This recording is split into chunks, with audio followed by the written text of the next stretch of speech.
سیدنا بلال حبشی رضی اللہ تعالیٰ عنہ ان غریب صحابہ میں سے ہیں جنہوں نے ابتداء اسلام میں بڑے دکھ اٹھائے، بڑی پریشانیاں جھیلی، صرف کہنے سننے کی بات نہیں، اور خداوند عالم نے ان کے مقدر جگائے۔ اللہ تمہیں توفیق دے، تم سارے کے سارے حج بیت اللہ کرو، مکے جاؤ، جا کے دیکھو جس مقام پہ سیدنا بلال نے کوڑے کھائے، مار کھائی، آج وہاں مسجد بنی کھڑی ہے، اور کوڑے مارنے والے جہاں رہا کرتے تھے وہاں بیت الخلا بنا ہوا ہے۔ سرکار مدینہ صلی اللہ علیہ وسلم نے فیصلہ کر دیا، جو میرا ہے وہ میرے صحابہ سے پیار کرے گا، جس کو میرے ساتھ دشمنی ہے وہ میرے صحابہ کا دشمن ہے۔ صاف فرما دیا، من احبہم فبحبی احبہم، جس کو ان سے پیار ہے اس کو مجھ سے پیار ہے، ومن ابغضہم فببغضی ابغضہم، جس کو ان سے دشمنی ہے اس کو میرے ساتھ دشمنی ہے۔ جب تم ہو شادیوں میں جا رہے ہو، اجی یہ اور معاملہ ہے، الیکشنوں میں سر پہ اٹھائے پھر رہے ہو، اجی یہ سیاسی معاملہ ہے۔ اور صحابہ کرام کی عزت کے سامنے سیاسی معاملہ کیا ہوتا ہے؟ وہ کون سی سیاست ہے جو صحابہ کرام سے ہٹ کر ہے؟ وہ سیاست نہیں، وہ بدماشی ہے۔ کون کہتا ہے یہ سیاست ہے؟ اپنی عزت بناتے ہو، محمد کریم صلی اللہ علیہ وسلم کی یاروں کی عزت کو مٹاتے ہو۔ قربان جاؤں ان حضرات پہ، تم تو اب بھی نہیں سمجھ سکے ہوگے میں کن کی بات کر رہا ہوں۔ حاجیوں نمازیوں، تمہیں ساری زندگی میں آج تک خواب میں بھی مدنی کریم صلی اللہ علیہ وسلم کی زیارت نہیں ہوئی۔ بلال وہ تھا جس نے اپنی زندگی میں لاکھوں کروڑوں مرتبہ حضور کا دیدار کیا ہے۔ سرکار دو عالم صلی اللہ علیہ وسلم کے گھر کا ساز و سامان لاتا ہے، اور یہ مرتبہ یوں ہی نہیں ملا، ہاں مفت میں نہیں مل گیا، بڑی مصیبتیں اٹھائی ہیں، بڑی تکلیف جھیلی ہیں۔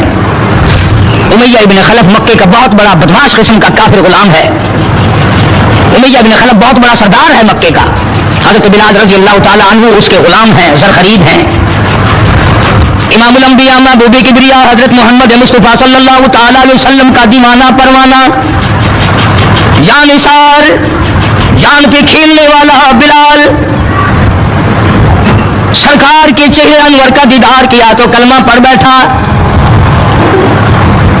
امیہ ابن خلف کو پتا چلا بلال کو مارنا شروع کیا، سارا دن مارتا ہے، لوہے کی زرہ پہنا کر دھوپ میں سارا دن لٹائے رکھتا ہے، گرم ہو جاتی ہے، بدن جل جاتا ہے، سارا دن نمبر وار پٹائی کرتے ہیں۔ شام کے وقت سیدنا بلال رضی اللہ تعالیٰ عنہ کے پیروں میں رسے ڈال کر مکے کے لڑکے گلیوں میں گھسیٹے پھرتے ہیں۔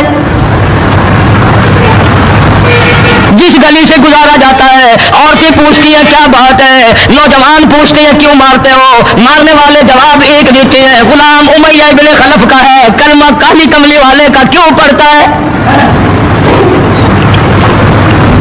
چمڑا اجڑ گیا، ہڈیاں سالم نہ رہی، روزانہ گھسیٹا جاتا ہے، روزانہ مارا جاتا ہے، روز مار کے امیہ ابن خلف تھک گیا۔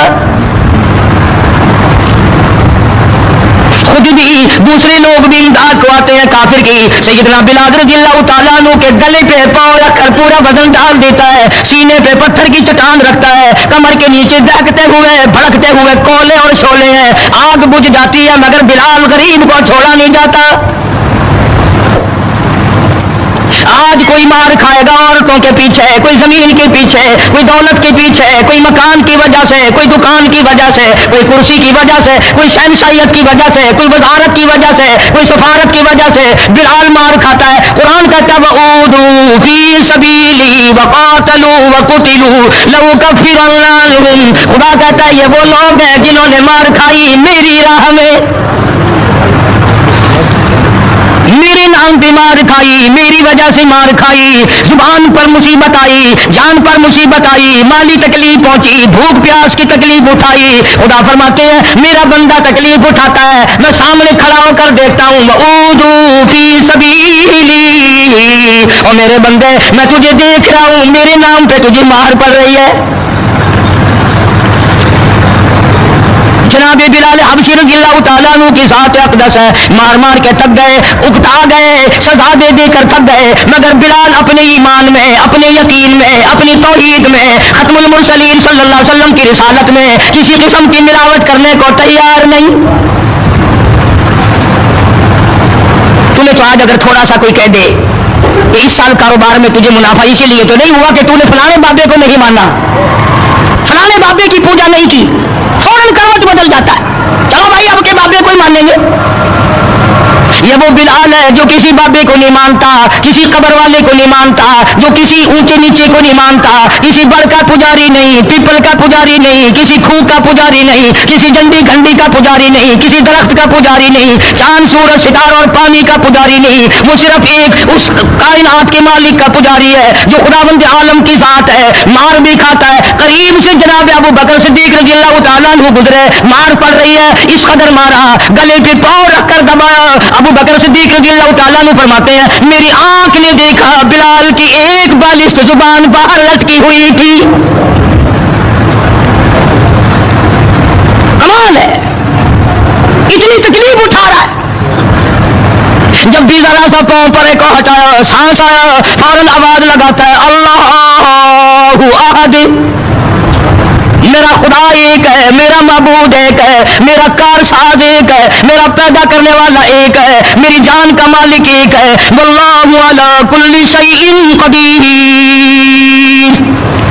وہی ہر چیز پہ قادر ہے. میری جان پہ بھی اسی کی قدرت ہے, میرے یقین پہ اسی کی قدرت ہے. اور مارنے والوں میں سچا عاشق ہوں, تم مارتے تھک جاؤ گے, میں مار کھاتا نہ تھکوں گا. اس لیے جس کی وجہ سے مار کھا رہا ہوں وہ حی قیوم ہے, میں اسی کا بندہ ہوں.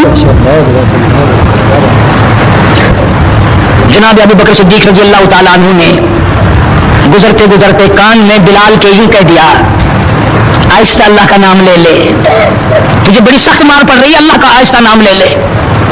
جناب بلال رضی اللہ تعالیٰ عنہ فرماتے ہیں مجھے بڑا دکھ پہنچا, تکلیف ہوئی, اور یوں فرمایا ابو بکر اور اگر کوئی کہے تو کہے, تو نہ کہو یہ بات. انہوں نے کہا میں تیری تکلیف دیکھ کے کہہ رہا ہوں, تجھے صدمہ بڑا پہنچ رہا ہے, تجھے تکلیف بڑی پہنچ رہی ہے. جناب بلال حبشی رضی اللہ تعالیٰ عنہ فرمانے لگے ابو بکر میں تجھے کیا بتاؤں, جب میری کمر کے نیچے کولے, میرے سینے پہ پتھر کی چٹان اور میرے گلے پہ امیہ بن خلف کا پیر رکھا ہوا ہوتا ہے اور وہ وزن پورا ڈالتا ہے, میری جان نکلنے کو ہوتی ہے, مجھے پروردگار کی طرف سے آواز آتی ہے او میرے بلال تیرا کیا حال ہے. جب وہ ذات سامنے آئے میں کیسے آہستہ کہوں, اور میرا حال پوچھنے والا خدا ہو, میں کیسے آہستہ اللہ کا نام لوں. بدنصیب قوم آج تو نہ آہستہ اللہ کا نام لیتے ہیں, نہ زور سے اللہ کا نام لیتے ہیں. چھوڑ ہی دیا, نماز چھوڑ دی, قرآن کی تلاوت چھوڑ دی, اللہ اللہ کرنا چھوڑ دیا, مسجد میں آنا ہی چھوڑ دیا.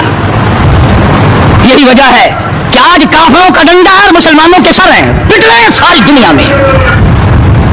کون ہے مارنے والا مسلمان کو اگر ہم مسلمان ہوں. جناب ابو بکر صدیق رضی اللہ تعالیٰ عنہ نے یہ بات سنی تو حیران ہو گئے, بڑا عجیب طریقے سے مصیبتیں اٹھائیں, بڑی بڑی تکلیفیں جھیلی, مار مار کے بلال حبشی کو تھک جاتا تھا. ایک دن سیدنا بلال رضی اللہ تعالیٰ عنہ کو اتنا مارا, حضرت بلال رضی اللہ تعالیٰ عنہ فرماتے ہیں مجھے یقین ہو چلا کہ آج میرا وقت آ گیا, آج میرا دم آخری ہے. اندازہ لگاؤ کمر کے نیچے دہکتے ہوئے کولے اور شولے, سینے پہ پتھر کی چٹان ہے اور پھٹکوڑے مار رہے ہیں, اور گلے پہ پاؤں رکھ کر کے وزن ڈال رکھا ہے. تھوڑا سا سانس آیا, بلال نے اپنے پروردگار سے التجا کر دی, کہتا اے خدا اے خالق کون و مکان, اے خدا اے سر قلب سر جہاں, اور میرے مولا زبان نہیں ہل سکتی, کیسے تیرا نام ادا کروں. لب حرکت کرنے سے عاجز آ گئے, زبان باہر نکل گئی, میں کس طرح تیرا نام لوں, دل ہی دل میں تجھے پکارتا ہوں. کہتا او میری مولا مجھے مار کی پرواہ نہیں, مجھے تکلیف کی پرواہ نہیں, میرا حال یہ بنا ہوا ہے جو تیری مرضی ہو وہ کر میرا حال, عشق میں ثابت قدم ہوگا بلال. اور میرے مولا مجھے اوپر اپنے اتنا یقین آ گیا, اب مجھے اپنے اوپر بھروسہ اتنا ہو گیا, جو تکلیف آئے پرواہ نہیں, میں تیرا نام چھوڑنے کو تیار نہیں. چاروں طرف کافر بیٹھے ہیں, حضرت بلال رضی اللہ تعالیٰ عنہ کی رگ رگ میں کانٹے چبھو رہے ہیں, طرح طرح کی ادائیں دے رہے ہیں. کہتا ہے ہر رگوں ریشوں میں کانٹے چبھ گئے, اور جس قدر ہو سکے ادائیں دے مجھے, میں بے پرواہ ہوں اس بارے میں تکلیفوں سے تیرا نام چھوڑنے والا نہیں. جناب ابو بکر صدیق رضی اللہ تعالیٰ عنہ نے حال دیکھا, آج کا دولت مند رات دن سوچتا ہے دوسرا کارخانہ کس طرح سے لگاؤں, کاہے کا لگاؤں, کہاں لگاؤں, دوسری فیکٹری کہاں لگاؤں, دوسرا کاروبار کس طرح پہ بڑھاؤں. یہ مکے کا دولت مند تاجر ہے جس کا نام ابو بکر صدیق ہے رضی اللہ تعالیٰ عنہ. یہ مکے کی گلیوں میں اس نیت سے چکر لگاتا ہے کوئی مصیبت زدہ مسلمان ہوگا تو دولت خرچ کر کے اس کو آزاد کراؤں گا. امیہ ابن خلف سے صدیق اکبر نے پوچھا رضی اللہ تعالیٰ عنہ کہ یار تم مار مار تھک گیا, اسے بیچ لے. غلام تھے نا حضرت بلال, اسے بیچ لے. امیہ کہنے لگا کہ خرید لو بھائی. تو امیہ ابن خلف کافر نے بڑے پیسے مانگے. صدیق اکبر رضی اللہ تعالیٰ عنہ نے اسی وقت فرمایا کہ چل کے لے لو اپنے پیسے. امیہ جو مکے کا سردار تھا کہنے لگا ابو بکر میں تو تجھے بڑا عقل مند سردار اور ہوشیار اور تاجر سمجھتا تھا, آج پتا چلا تجھے تو عقل ہی نہیں. جناب ابو بکر صدیق رضی اللہ تعالیٰ عنہ نے پوچھا کیوں؟ تو کہنے لگا یہ تو میرے ناک پہ لڑا ہوا ہے, مار مار کے میں تھک گیا, دوسروں سے مروا مروا کے میں تھک گیا.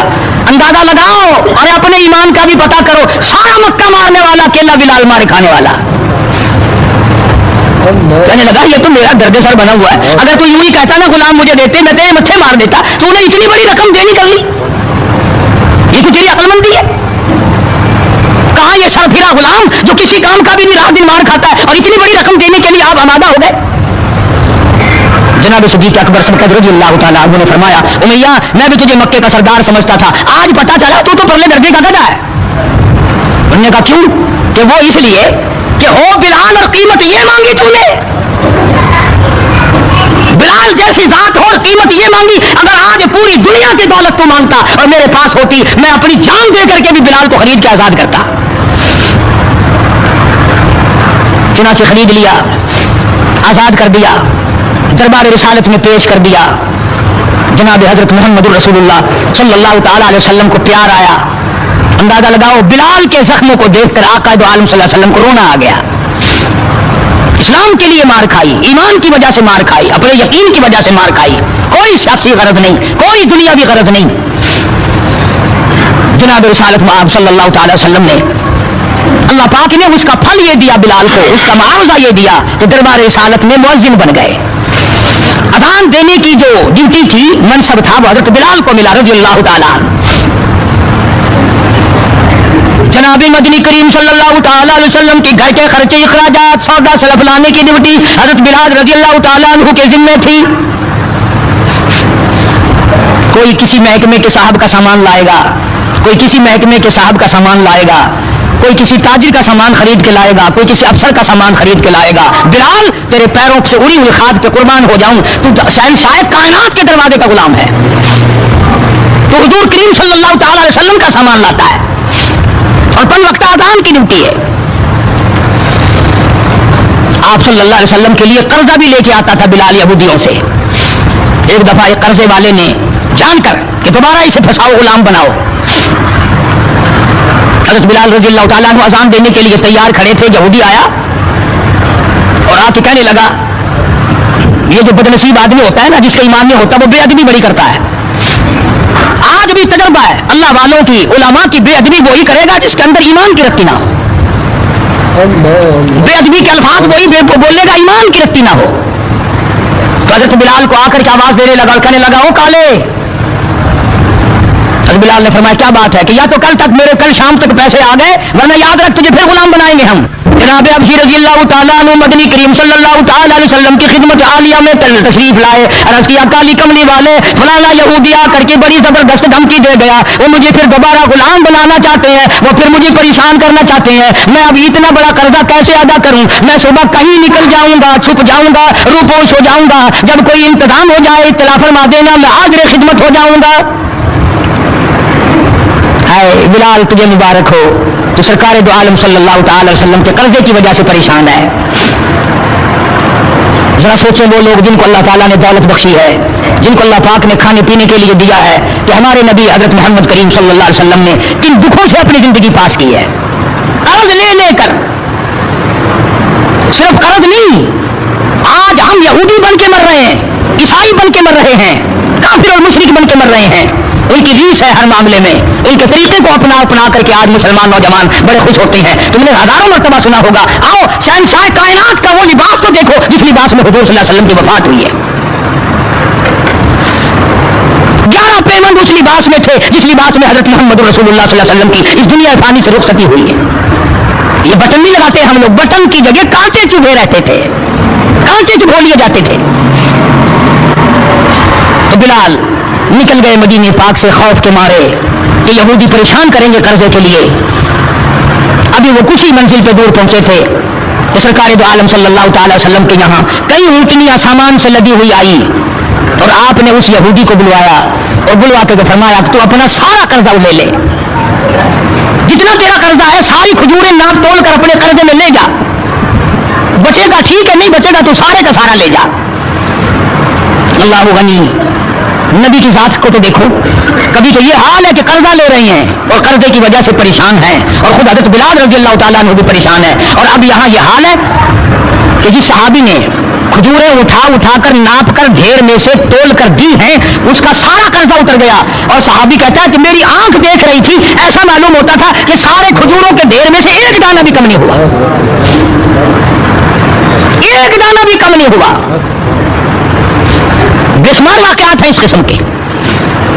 مدینہ پاک میں اللہ پاک سب کو زیارت نصیب فرمائے. مدینہ پاک کی صحابی ہے حضور صلی اللہ علیہ وسلم کا، اس کا باپ فوت ہو گیا، قرضہ تھا باپ کے ذمے. اس نے سارے سیزن کی کھجوریں اکٹھی کی اور ڈھیر لگا کر سرکار دو عالم صلی اللہ علیہ وسلم کی خدمت عالیہ میں آیا کہ جی فلاں آدمی کا میرے ابا کے ذمے قرض ہے، وہ آپ کھڑے ہو کر اتار دیں، اپنے سامنے وہ قرضہ اتروا دیں. ساری کھجوریں میں نے سنبھال کے رکھی ہیں، بچوں کو ایک دانہ نہیں دیا میں نے. ایسے لوگ تھے جو باپ کے قرضے کا فکر کرتے تھے، اب تو الحمدللہ اپنے قرضے کا فکر نہیں. اگر میں مر گیا تو کون دے گا، بلکہ خوش ہیں، قرضہ مار کے مر جانے پہ لوگ خوش ہیں.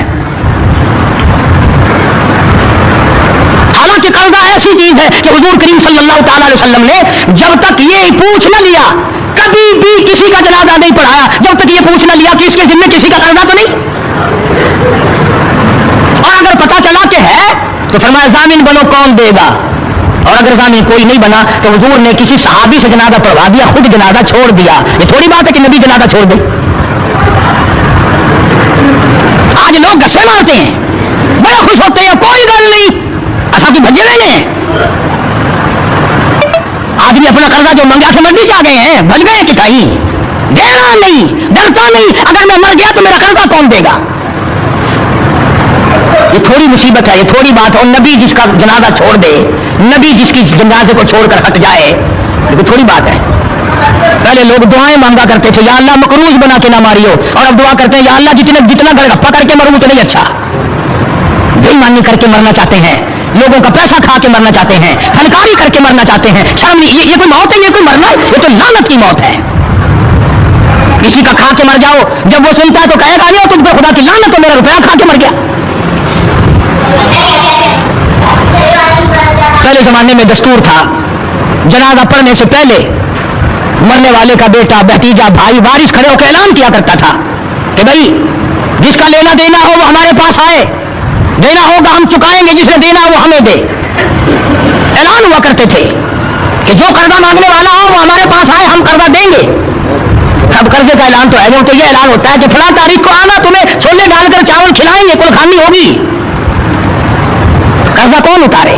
اور اگر کوئی آ بھی جائے مانگے تصا جانو جانو اصا کوئی جامن لگے، ایسا کوئی ٹھیکہ چاہے، ہم نے کوئی ضمانت اٹھائی ہے تمہاری.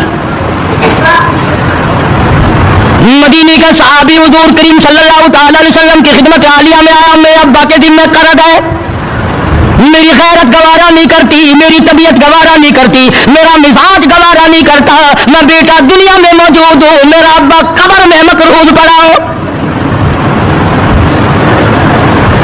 مدنی کریم صلی اللہ تعالی علیہ وسلم نے فرمایا ساری کھجوریں اکٹھی کر لی، گھر میں کتنی رکھی ہے؟ بچوں کے لیے کتنا رکھا کھانے کے لیے؟ انہوں نے کہا گھر میں کہ جی ہاں، کہ اللہ اور اس کے رسول کا نام رکھا ہوا ہے. ساری کھجوریں میں نے یہاں اکٹھی کر رکھی ہیں. آخرت کا فکر ان لوگوں کو تھا. سرکار مدینہ صلی اللہ تعالی علیہ وسلم نے فرمایا اسے بلا قرض لینے والے کو میں تیری سفارش کر کے آدھا اس سال لے لے گا، آدھا اگلے سال لے لے گا، آدھی کھجوریں بچوں کے لیے رکھ لے۔ صحابی رونے لگا، کہنے لگا میں ایسی کھجوریں اپنے بچوں کو کھلانے کو تیار نہیں، ہم بیٹھ کے کھجوریں کھائیں، میرا ابا قبر میں مقروض پڑا ہو، ہم ایسی کھجوریں کھانے کو تیار نہیں۔ عرض کر دیا حضور کریم صلی اللہ علیہ وسلم کی خدمت عالیہ میں، ایک دانہ میں گھر لے جانے کو تیار نہیں، قرضہ اتاریے۔ بس حضور صلی اللہ علیہ وسلم نے دعا فرما دی اور آپ نے اپنے سامنے کھجوروں کا ناپنا شروع کیا۔ اس قرض لینے والے کا سارا قرضہ اتر گیا۔ صحابی کہتا ہے میری آنکھیں دیکھ رہی تھی اور مجھے یہ تسلی ہو رہی تھی کہ پورے ڈھیر میں سے ایک دانہ بھی کم نہیں ہوا، سارا قرضہ چک گیا، سارا قرضہ اتر گیا، مگر ایک دانہ کم نہ ہوا۔ جس وقت مدنی کریم صلی اللہ تعالی علیہ وسلم کے ذمے جو قرضہ تھا بلال کے ہاتھ کا لیا ہوا، وہ سارا قرضہ اتر گیا۔ رحمت کائنات صلی اللہ علیہ وسلم نے حضرت بلال کو پھر بلوا لیا، فرمایا بے شک بے پرواہ ہو جا، اللہ نے سارا قرضہ تیرے میرے سر سے اتار دیا۔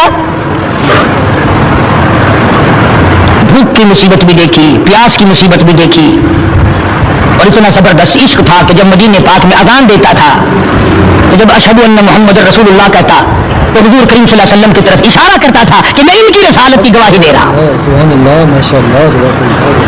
مدنی کریم صلی اللہ تعالی علیہ وسلم کی جب وفات شریف ہوئی، بلال ان نوجوانوں میں تھا جو ٹکرے مار رہے تھے، بے ہوش پڑے تھے۔ کہاں جاؤں، کسے دیکھ کے اپنا گزارا کروں، کس کا دیدار کروں، کس کو اپنا آقا مولا بناؤں، کون میرے سینے پہ ہاتھ رکھ کے پوچھے گا بلال تیرا کیا حال ہے، کون پوچھے گا مجھ سے۔ اور حضور صلی اللہ علیہ وسلم کی وفات شریف کے بعد جب مسند کو خالی دیکھتا اور جب اذان دیتا اشارہ کرتا حضور نظر نہ آتے، بے ہوش ہو کر گر پڑتا تھا۔ انہیں محبت تھی، انہیں لگن تھی، انہیں سوز و گداز تھا، انہیں عشق تھا، ان کے دلوں میں اللہ تبارک و تعالیٰ نے جناب رسول اکرم صلی اللہ علیہ وسلم کی محبت کی مہر لگا رکھی تھی۔ آج ہمارے دلوں پہ مہر مال کی ہے، دولت کی ہے، پیسوں کی ہے، دنیا کی ہے، کرسی کی ہے، اقتدار کی ہے، سرکار کی محبت کی مہر نہیں ہے۔ اگر وہ ہوتی تو آج ہمارا خدا جانے کیا حال بنتا۔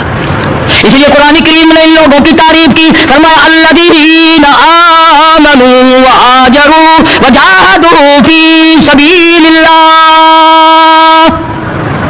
بے شک وہ لوگ جنہوں نے اللہ کے نام پہ ہجرت کی، اللہ کے نام پر ایمان لائے، اسی کے نام پہ ہجرت کی اور جہاد کیا میری راہ میں، بِأَمْوَالِهِمْ وَأَنفُسِهِمْ، مالی قربانی کی، جان کی قربانی دی۔ اللہ کہتا ہے اولئک اعظم درجۃ عند اللہ، یہی ہے وہ لوگ جن کے بہت بڑے درجے بلند ہیں میرے یہاں۔